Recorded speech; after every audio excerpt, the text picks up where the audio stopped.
আমার যখন বিয়ে হয় তখন আমার বয়স সবেই 14। খুবই অল্প বয়সে আমার বিয়ে হয়।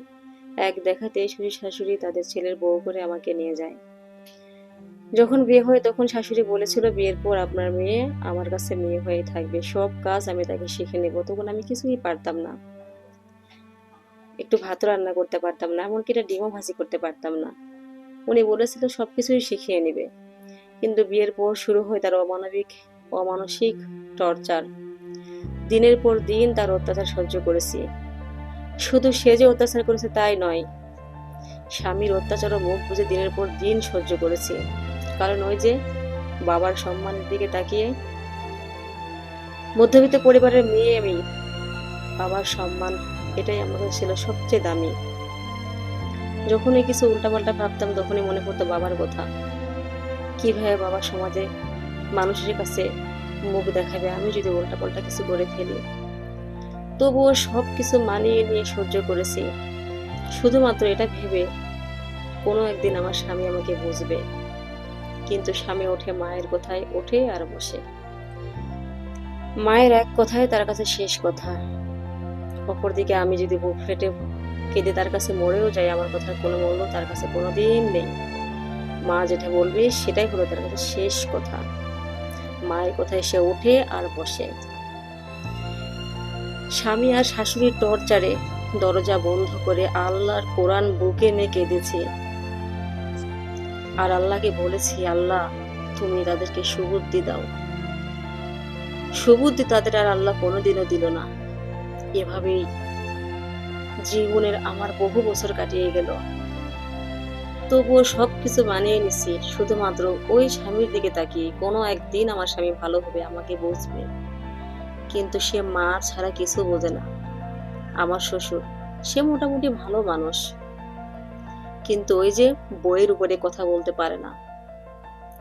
প্রত্যেকটা মেয়ে জানি না তার বাবার মুখের দিকে তাকিয়ে হয়তো এভাবে দিনের পর দিন অনেক কিছু মেনে নেয়, সহ্য করে যায়। তবে আমি আমার জীবনে এটুকুই শিক্ষা পেয়েছি বৈবাহিক জীবন থেকে, স্বামী আর শাশুড়ির টর্চার এমন একটা জিনিস একটা মেয়েকে জীবন্ত লাশ বানিয়ে দেয়।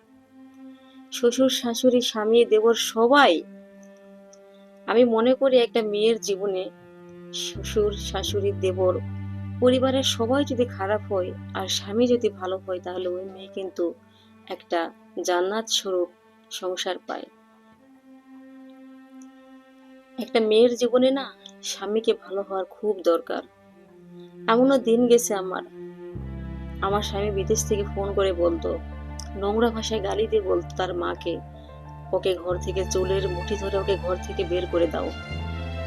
মা, তোমার মুখের উপরে কথা বলে এত বড় সাহস ওর, ওকে লাথি মেরে বের করে দাও। এভাবে আমার স্বামী আমার শাশুড়িকে বলতো। আর আমার শাশুড়ি সেটা ডিক্লার দিয়ে পাড়া প্রতিবেশী সবার সামনে সেই কথাগুলো বুক ফুলিয়ে বলতো। আমি কতটা ছোট হলাম প্রতিবেশীর কাছে, নিজের পরিবারের কাছে, তার পরিবারের কাছে, এগুলো সে কখনোই ভাবেনি। তার মায়ের কথাই তার কাছে শেষ কথা। আজকে আপনাদের সাথে আমি অনেক কথাই শেয়ার করলাম। তো কথা বলতে বলতে কিন্তু আমার অনেক কাজই হয়ে গেছে এইদিকে। আজকে বেশ ঝলমলে রোদ উঠেছে। কাপড়গুলো আমি কেচে ধুয়ে রোদ দিয়ে দিলাম। তারপর বাসি হাড়বাতিল কিছু ছিল, এগুলো পরিষ্কার করে নিয়েছি। আমি আপনাদের সাথে শেয়ার করছি গত 2 দিনের ভিডিও ক্লিপ। সকালে ঘুম থেকে উঠে আমি সিয়াচির আর কলা খেয়ে নাস্তা করে নিয়েছি। আর আগের একটুখানি ছিল, সেটা গতকাল একটু করে ভিডিও করে রাখছিলাম, সেই ক্লিপ আপনাদের সাথে শেয়ার করছি। আমার ছোট বাচ্চা আছে, আর ছোট্ট বাচ্চা নিয়ে প্রতিদিন আমার ভিডিও দেওয়া সম্ভব হয় না। আমি একদিন পর পর ভিডিও আপলোড করি। আপনারা যে যেখান থেকে দেখতেছেন সবাইকে অসংখ্য ধন্যবাদ। আমার ভিডিওর কোনো অংশ যদি আপনাদের ভালো লেগে যায় তাহলে প্লিজ এই বোনটাকে একটু সাপোর্ট করবেন আর একটা মিষ্টি কমেন্ট করবেন। আপনার একটা কমেন্ট আমার কাছে দোয়া এবং ভালোবাসা। আমি মনে করি একটা স্বামীর জন্যই একটা স্ত্রী খারাপ থেকেও ভালো হয়ে যায়।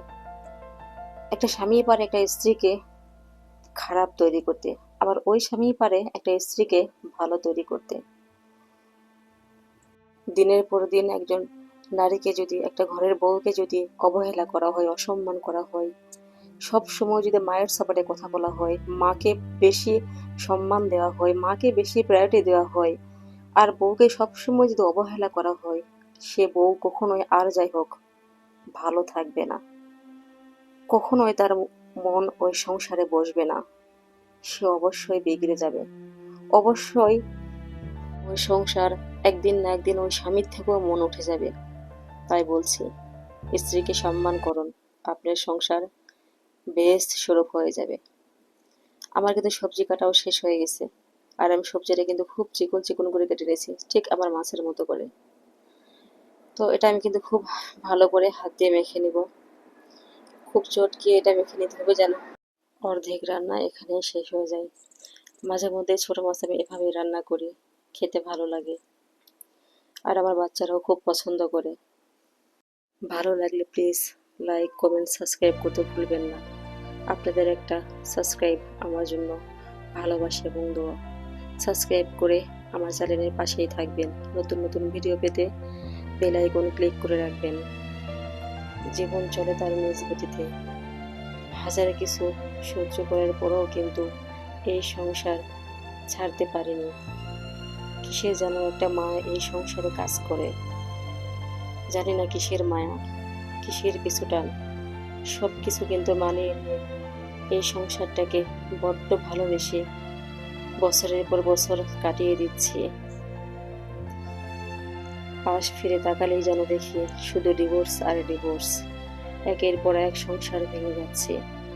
বিয়ের কাবিলনামায় সই করতে দেরি, ডিভোর্স নামায় সই করতে দেরি না। দিনের পর দিন এই ভাঙা গড়া সংসারে এভাবেই কাটিয়ে দিলাম বছরের পর বছর। আমার ভিডিওর কথাগুলো যদি আপনাদের ভালো লেগে যায় তাহলে প্লিজ এই বোনটাকে সাপোর্ট করবেন। আর হ্যাঁ, আমার ভিডিওর কথাগুলোর সাথে আমার জীবনের কিন্তু কোনো মিল নেই। সবাইকে বলতেছি নতুন ভিডিও পেতে সাবস্ক্রাইব করে রাখবেন। আসসালামু আলাইকুম।